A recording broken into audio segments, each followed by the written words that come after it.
Hello, this is H.G. Tudor. A little while ago, I asked if people had questions for me to email them to me, and I would answer them. I'm pleased with the response that I have received, and now, in a series of videos, I will be addressing a number of the questions that have been sent to me. The first question is from Xena Girl 10 in the United States of America, who asks, "Good afternoon, H.G.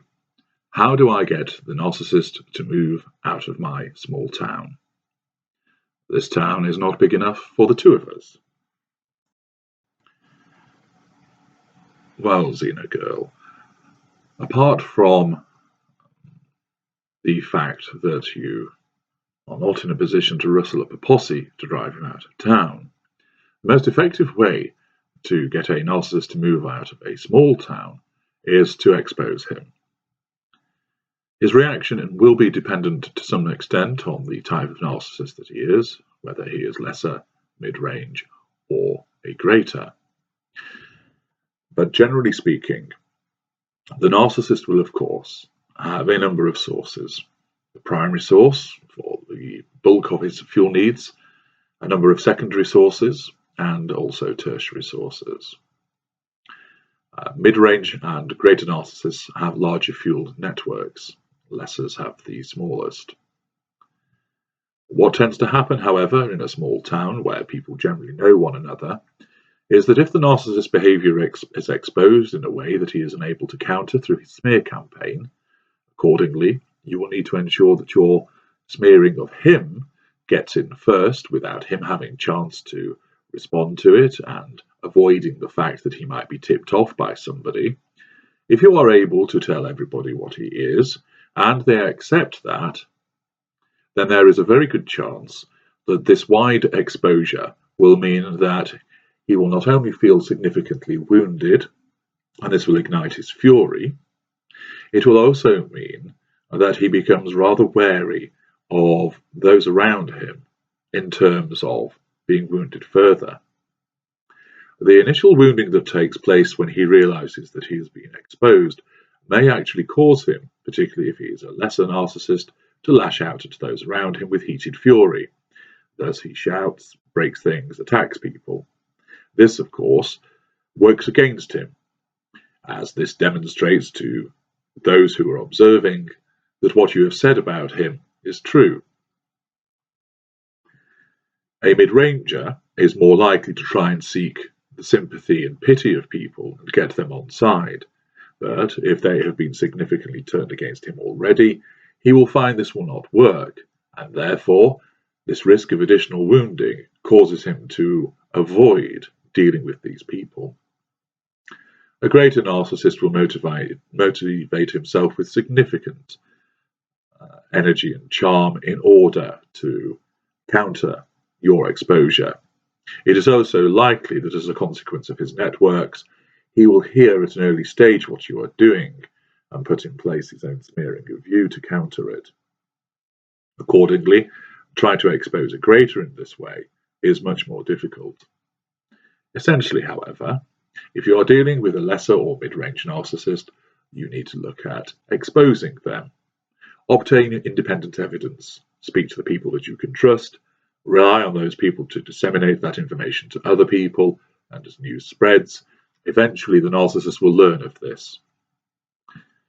The exposure will cause them to realize that people have turned against them, they are being exposed, this will wound them, and the cessation of various fuel supplies to them will cause them such a problem that they will be forced to up sticks and seek pastures new, and as a consequence, move out of this small town. Patrick from Ontario, Canada asks, "Why does my narcissist keep texting me out of the blue, telling me about her life and that she would like to meet up for drinks and catch up as friends 7 months after the discard? When I attempt to engage in conversation that she originally initiated, she then disappears sometimes for as long as 3 months, and then she appears and then does it all over again."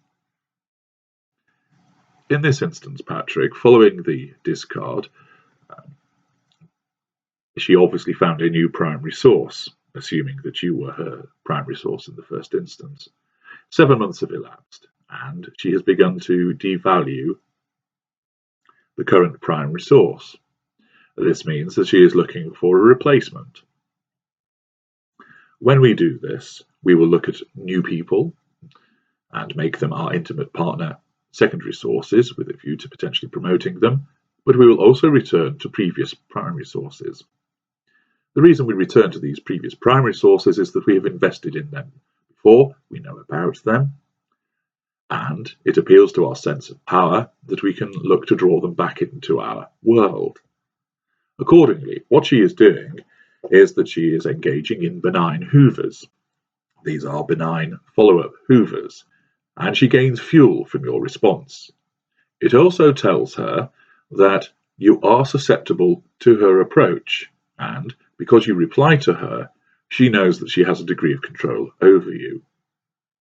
It is likely at the same time she is engaging with other appliances with a view to make them the primary source, and she is just checking that she can rely on you for fuel and potentially draw you back into her world. You are, through your responses, telling her that you remain susceptible, and as a consequence of this, she is satisfied that you remain on side, and therefore she retreats from you as she focuses her energies on pulling in other people as well. She then wants to check a little while later that you remain susceptible, so she contacts you. She gains some positive fuel from you from your response, and she also gains the assurance that you remain susceptible to her contact, that you are not ignoring her, and therefore, in effect, she can count on you for fuel, and, if she so chooses, to look to draw you back into the formal relationship with her. What she is doing at this time is drawing fuel from a number of sources, many of which she would be considering to promote the primary source. This includes you and new people that she will have seduced. She is ensuring that she has you in place, that you are reliable and that you can be counted on. Thus, when you confirm this to her by your willingness to respond, she knows that she does not need to expend any further energy in contacting you until a few more months down the line.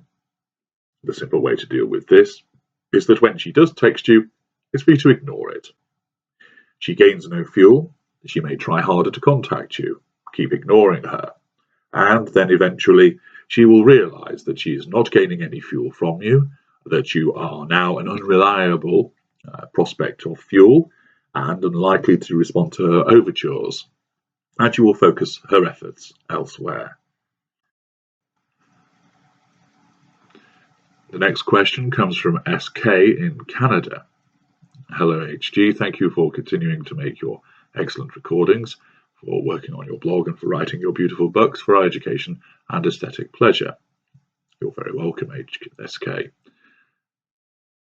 His question is, besides possible material consequences if you do not comply, what personal benefits have you found in your honest introspection and perhaps even reaching out for help from professionals?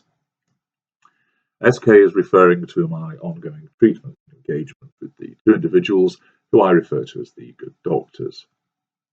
In terms of the personal benefits, I have found that I have gained a greater awareness of what I am, why I do as I do, and chiefly the causes of that, relating to events from my childhood. I have also found the process interesting in terms of sparring with the good doctors, trying to ascertain their motives. It has also enabled me to understand my victims in a more effective way. It has, of course, enabled me to hone my skills and increase my craft in terms of what I do. It has enabled me to understand more of the impact of what I do on people, although it has not altered my view in terms of the necessity of what I have to do, nor has it caused me to care about the consequences of what I do. At this juncture, and of course it is a long and ongoing process, as has been explained to me, it would be fairest to say that it has increased my awareness. It has allowed me significant greater understanding of myself, And from what they have explained to me, these are the foundations of moving to the next stage, which is of looking to alter my behaviours so that they are applied in a more socially acceptable manner, slow down the instinctive reactions that I engage in, and then to look at the deconstruction of myself and reconstruction in an alternative way. I understand, however, that all of this process will take a particularly long time. Paul from the UK asks, what's the difference between a lesser and a victim? In terms of categorization, having observed many of my kind within my family, my social network, and in the world at large, as well as understanding myself, I have categorized my kind as coming within 3 schools: the lesser, the mid-range, and the greater.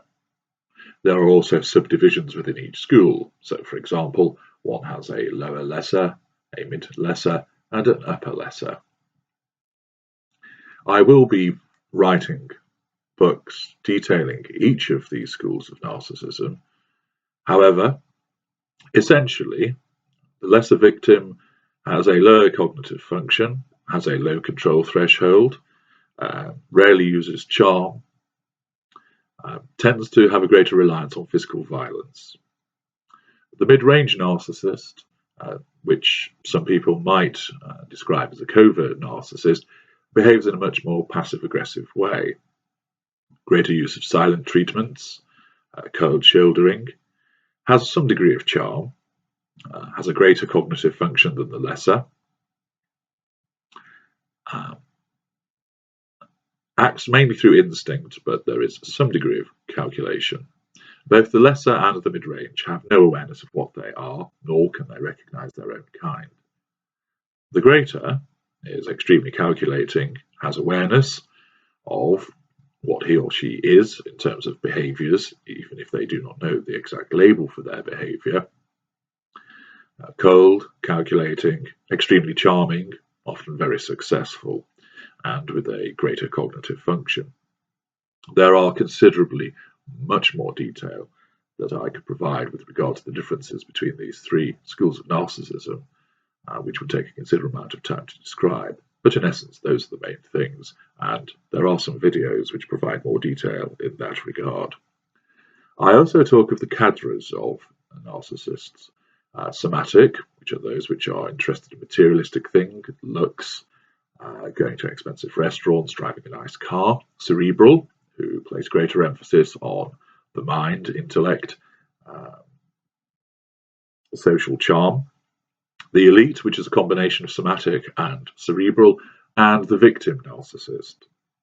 The victim narcissist is somebody who looks to be mothered, wants to be looked after. All narcissists have some victim traits, but the victim narcissist is in a class of his own with regard to wanting somebody to look after him.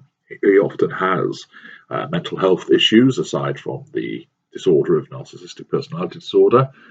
He also may have physical problems as well. Some are real and some are imagined. Both the cadre and the school are applicable to the type of narcissist. So, for example, one may have a lesser victim narcissist, or a mid-range somatic, or a greater elite. So one combines them. Some of the combinations are mutually exclusive. So, for example, you will not see a greater victim narcissist. But essentially, those are the categories that I apply for the purposes of enabling people to understand the different types of our kind. And there are significant differences between the 2, and as I mentioned, those will be detailed more extensively in additional works which are in progress.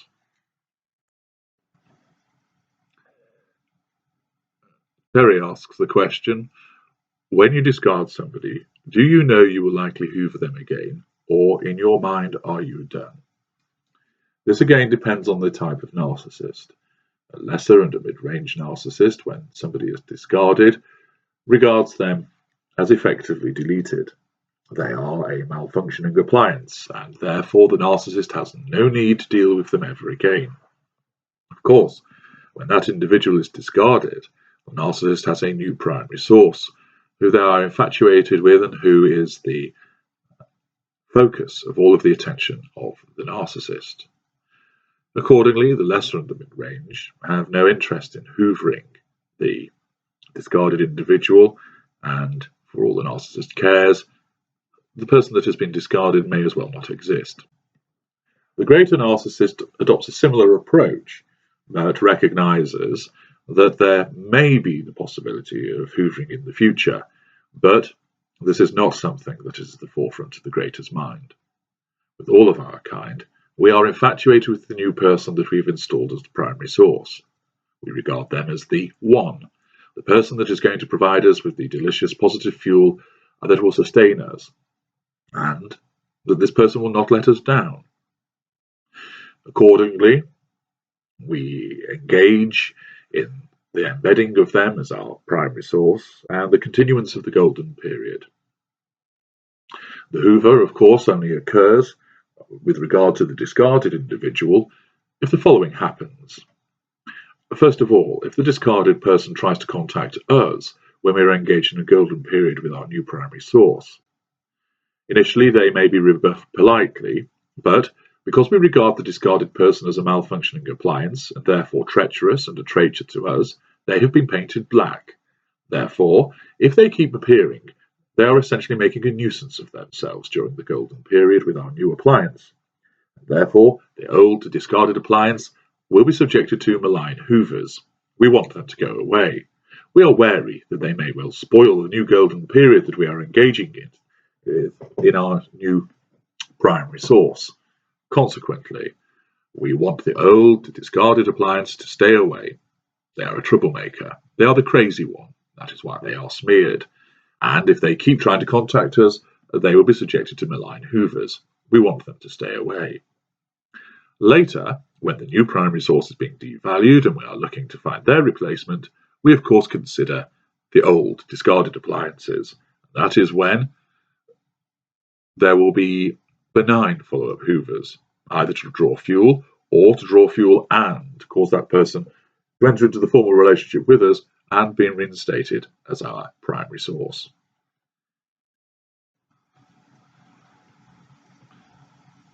Tina from East London asks, on your journey from discovering you are a narcissist to taking on help from those good doctors, did your lack of acceptance of accountability for the pain that you have caused to your victims change at all? The simple answer to that question, Tina, is no. The people that are my victims let me down. They failed to provide me with what I am entitled to. They failed to give me what I wanted. And as a consequence, because of my natural state of wariness and paranoia, which is caused as a consequence of this world being a hateful and unjust place, I regarded their failure as treachery on their part, for which they were justifiably punished. The behaviour that was meted out to them was both necessary in terms of drawing negative fuel from them in order to service my requirements, and also punishment for what they failed to deliver. Similarly, the fact of their discard was also punishment, and as a consequence, I regard what was done to them as just and equitable for their treachery, and this also corresponds with my sense of entitlement and my lack of acceptance of any accountability for what I have done. I understand that from what I have been told in my work with the good doctors, that of course from your perspective, you regard such an approach as unacceptable and wrong. Of course, you must understand, I look at it from a completely different perspective. My needs are my needs. They come first above everything else. I am not equipped to feel remorse. I am not equipped to feel guilt. Such things hinder me.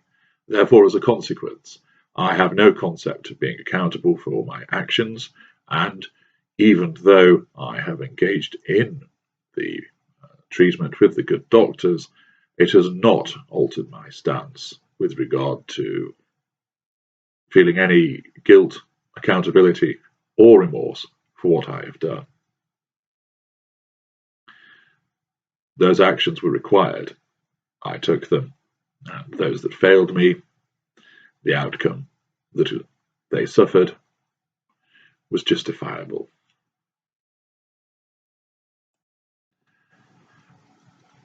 Mary from Los Angeles asks, I want to understand this concept of taking traits from others. I can't seem to get my head around it. In essence, Mary, we create a construct. The purpose of this construct is twofold. It imprisons what I refer to as the creature. What I understand is my real self. And this wretched individual is not allowed to surface. It represents a period of time of helplessness and weakness, and must be kept hidden and locked away, deep within the construct. In order to ensure that the creature does not escape, the construct must be created in a way that is so it is sealed tight. One way of doing this is to furnish the construct with various traits that I want the world to see. I do recognize, and this has been underlined to me from the good doctors, that I do have my own traits in terms of I am an intelligent man, I have been successful in sport, I'm successful in my career, I do have charm, etc. But I do not regard that as enough as a consequence of what has happened to me when I was younger. Therefore, I feel a need to embellish and to exaggerate. With some of our kind, they may not have the inherent traits that I have, and therefore their need to add from others is even greater. By adding these traits from other people, it serves two functions. First of all, it creates a construct which keeps the creature imprisoned, but it also then creates an image to the rest of the world that is far more attractive, which means that people are drawn to us and they will provide us with more fuel. Accordingly, we take traits from other people. This means, for example, if I was to meet somebody at a dinner and that person explained to me that they had been successful in terms of writing a particular book about a particular subject, I would assimilate that information and then talking to somebody else, perhaps at the same dinner later on, talk to them about the book that I had written about a particular subject. I essentially take that trait from the other guest, make it my own, and then pass it off with somebody else.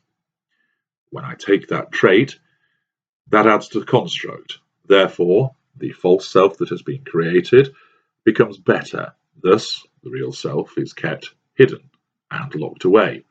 And by the same token of being able to talk about this excellent book that I have written, the new person that I talk to later about it admires what I have to say and thus gives me fuel.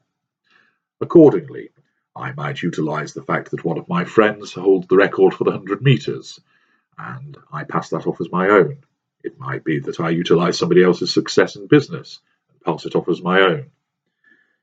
Thus, from very small details to even large and wild boasts, we will take traits from the people all around us in different degrees and pass them off as our own with other people. And these traits keep changing. We meet different people, we pass them off to other people. And therefore, that is one of the things that we look for when we are targeting our victims. Primarily it's fuel, but we also want residual benefits from them. For example, dependent on the type of narcissist, will this person look after us? Do they have money? Do they live in a large house that we might move into? Do they have a car that we can use? Do they have a network of friends that we might tap into? Perhaps they might be useful to us in terms of promotion at work. And then we also look for the character traits. These character traits are taken from people.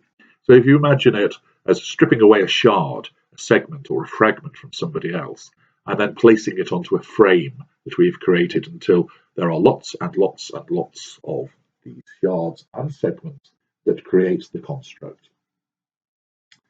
If you look at my book, Splintered Malice, which is a paperback on Amazon, the front cover of that gives you an idea of how the construct looks.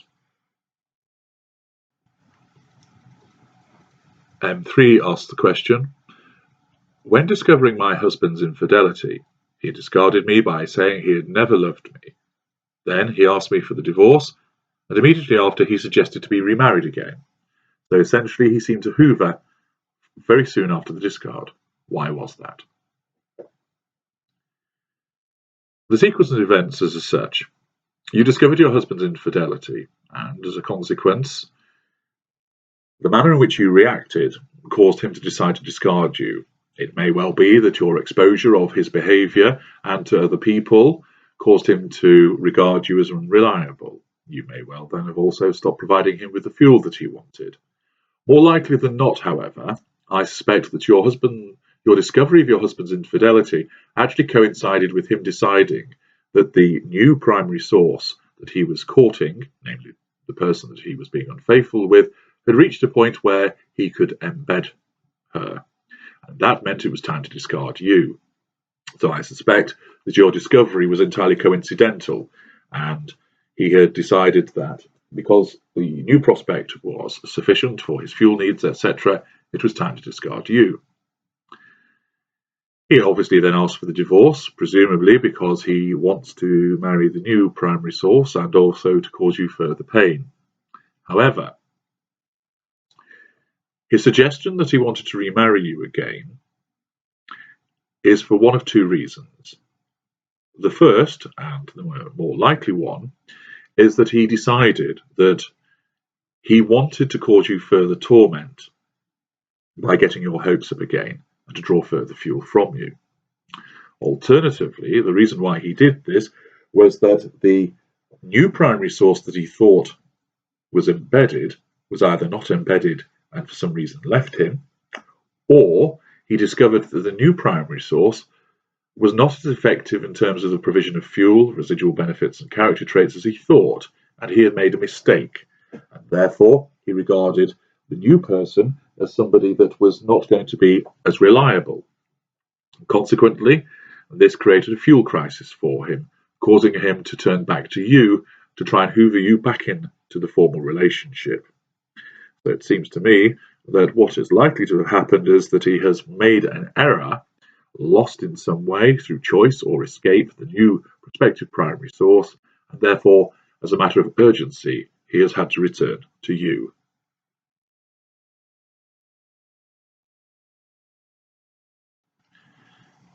This concludes part 1 of Ask H.G. Tudor. Further parts will follow.